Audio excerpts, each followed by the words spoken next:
2021년 제1회 기출보건문제 1번. 상담자가 상담 시 내담자와의 관계에 대해 알고 있어야 할 윤리문제에 대해 기본 원칙을 쓰고 행동지침 5가지를 기술하시오. 기본 원칙. 상담자는 내담자의 권리 및 자신 상담에 대한 윤리관의 중요성을 충분히 인식하고 있어야 한다. 어떤 경우에도 내담자의 인간으로서의 가치는 존중받고 보호되어야 한다. 행동 지침. 상담자는 자신이 어떠한 개인적인 욕구를 가지면 안 된다. 상담자는 내담자 복지에 대한 책임이 있고 자신의 욕구 충족에 이용하지 말아야 한다. 상담자는 내담자와 치료적 관계 외에 개인적인 관계를 가지면 안 된다. 상담자는 내담자의 비밀 보장을 해야 한다. 상담자는 상담의 목표, 절차 등을 비롯하여 상담 관계를 시작함으로써 내담자의 위험, 상담 결정을 내려야 하기 고려해야 할 요인들을 미리 알려주어야 한다. 2번 문제. 상담자와 관계에 있어서 다중관계를 피해야 한다. 다중관계의 의미를 쓰고 치료자로서 이를 다루는 방법을 설명하시오. 다중관계의 의미. 상담자와 내담자 간 상담 외에 다른 관계를 맺는 것이다. 금전거래, 친구, 친척, 이성, 애인, 성적 관계 등이 대표적인 다중관계를 뜻한다. 다중관계를 다루는 방법. 윤리적인 문제를 유발할 수 있으므로 치료적 관계의 경계선을 명확히 하여 전문적 관계를 유지해야 한다. 다중관계로 인해 문제 발생 시 치료자는 수련 감독 또는 다른 전문가에게 자문을 구하고 이로도 해결되지 않을 경우에는 의뢰 절차를 밟아야 한다. 3번 문제. 얄롬이 제시한 집단상담의 치료적 요인 5가지를 기술하시오. 집단상담의 치료적 요인.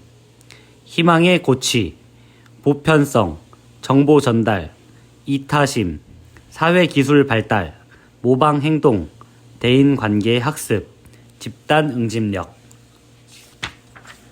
4번 문제. 집단 상담의 장점 및 제한점을 각각 3가지씩 쓰시오. 장점, 시간과 비용의 절감, 소속감과 동료의식 발전, 동료 간 친밀감을 통해서 대인관계적 문제에 효과적 접근. 단점, 비밀 보장의 제한, 개개인에 대한 집중 저하, 집단 성원의 성격 및 부정응에 따른 예상치 못한 부정적 결과 초래.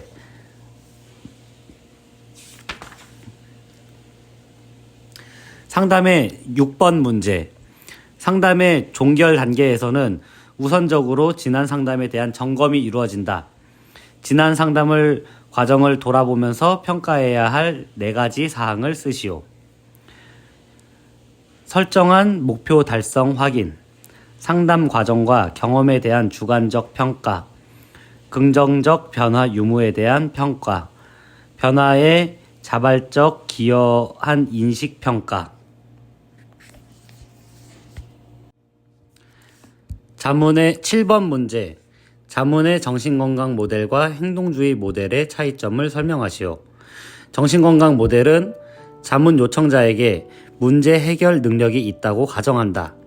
자문가와 자문 요청자 간의 관계는 평등하고 자문가는 조언과 지시를 제공해서 촉진자로서의 역할을 수행한다. 자문의 성공 여부는 자문 요청자의 진단, 대처, 문제 해결 능력의 확장 정도 등으로 평가한다. 행동주의 모델에서는 자문가는 학습 이론이 어떻게 개인과 집단, 조직 문제에 실질적으로 적용될 수 있는지 가르치고 보여주는 인정된 전문가다. 자문가와 자문 요청자 간에 보다 분명한 역할이 있다. 문제 해결에 있어서 상호관계가 있을 수 있지만 행동 지식 기반에 있어서는 자문가와 자문 요청자 사이에는 불균형이 있을 수 있다. 8번 문제. 오포드가 제시한 자조집단의 1차적 기능 5가지 쓰시오. 정서적 지지, 중요하고 적절한 정보 전달, 기존 문제 대처에 새로운 아이디어 제공, 집단 성원 간 서로 돕는 기회 제공, 사교 관계 제공. 정신사회 재활을 계획하고 개입할 때 재활치료의 기본 구성 요소를 쓰시오. 만성 환자들에 대한 개입 치료 구성 요소를 쓰시오. 같은 문제임. 9번 문제. 사회기술 훈련, 환자 교육, 가족 교육 및 치료, 직업 재활, 지역사회 지지 서비스, 다양한 주거 프로그램. 정신분석 주요 개념으로 방어기제 유형에 대해서 쓰시오.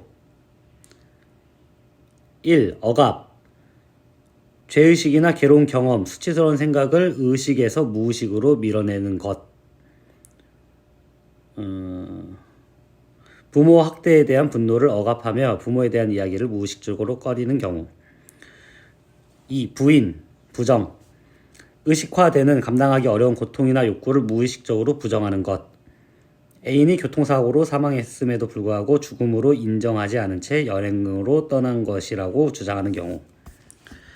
3. 반동 형성. 자신이 가지고 있는 무의식적 소망이나 충동을 본래 의도와 달리 반대로 방향을 바꾸는 경우. 미운 놈한테 떡 하나 주는 것. 4. 투사. 사회적으로 인정받을 수 없는 자신의 행동과 생각을 다른 사람인 것냥 생각하고 남을 탓하는 것. 내가 화난 것을 인식하지 못한 채 상대방이 자기에게 화를 낸다고 생각하는 경우.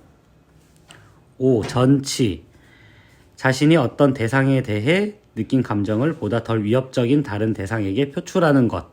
종로에서 뺨 맞고 한강에서 침 뱉는 것. 공포증 환자를 대상으로 체계적 둔감법을 실시하려고 하는데 체계적 11번 문제. 체계적 둔감법의 3단계 과정을 순서대로 쓰고 각 단계 간략히 설명하시오. 1. 근육 이완 훈련. 2. 불안 위계 목록 작성. 3. 불안 위계 목록에 따른 둔감화. 근육 이완 훈련은 내담자의 근육 긴장을 완화하도록 훈련. 불안 위계 목록 작성은 공포 또는 불안을 느끼는 대상, 상황에 대해서 작성을 해보는 것. 3. 불안 위계 목록에 따른 둔감화. 근육 이완 후 적게 위협을 느끼는 순서부터 가장 위협적인 상황을 상상하게 하고 불안이 소거될 때까지 반복한다. 관찰학습이 효과적으로 12번 문제. 관찰학습이 효과적으로 일어날 수 있는 조건을 4가지 기술하시오. 1. 모델에 대한 관심. 2. 획득한 정보의 유지. 3. 모델 행동의 재현. 4. 모델 행동의 동기화. 13번 문제.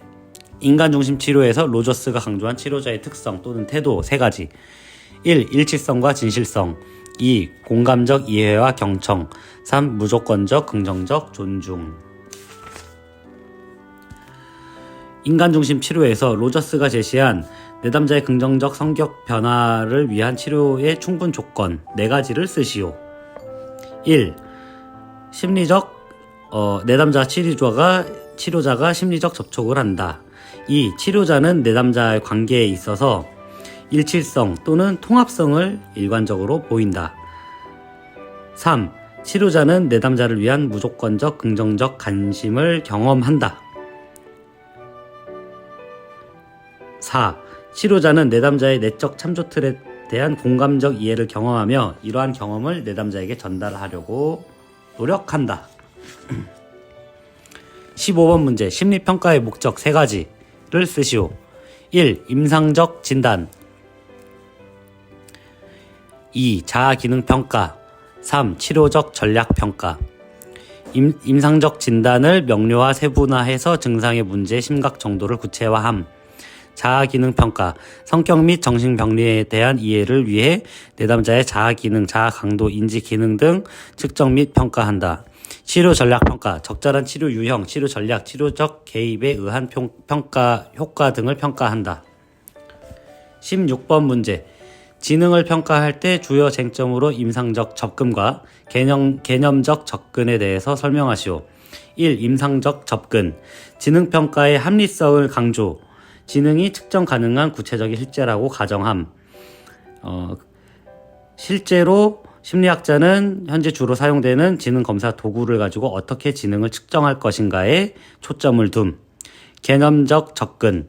지능을 가설적 또는 이론적 구성 개념이라고 가정함. 지능의 구성 개념은 매우 복잡하므로 현재 사용되는 지능 검사로는 완전히 측정될 수 없다고 봄. 심리학자는 지능의 정의와 분석 방법을 연구하는 데 초점을 둠. K-웨이즈4 소검사 이해의 주요 내용 5가지를 쓰시오. 소검사 중 이해. 1. 사회적 상황의 이해력 및 사회적 성숙도. 2. 관습적 행동 규준에 대한 관한 진식 정도. 3. 과거 경험을 평가하고 사용하는 능력. 4. 실질적 지식과 판단력. 5. 언어적 추론 및 개념화. 18번 문제. MMPI 4번, 9번 척도, 9번, 4번 형태에 대한 가능한 해석 5가지 제시하시오.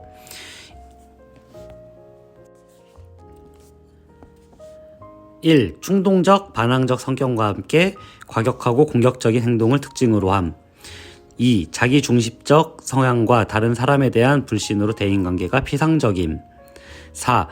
비수능적이고 반사회적인 경향이 높음. 5. 대인관계가 피상적이고 이기적일 가능성이 높음.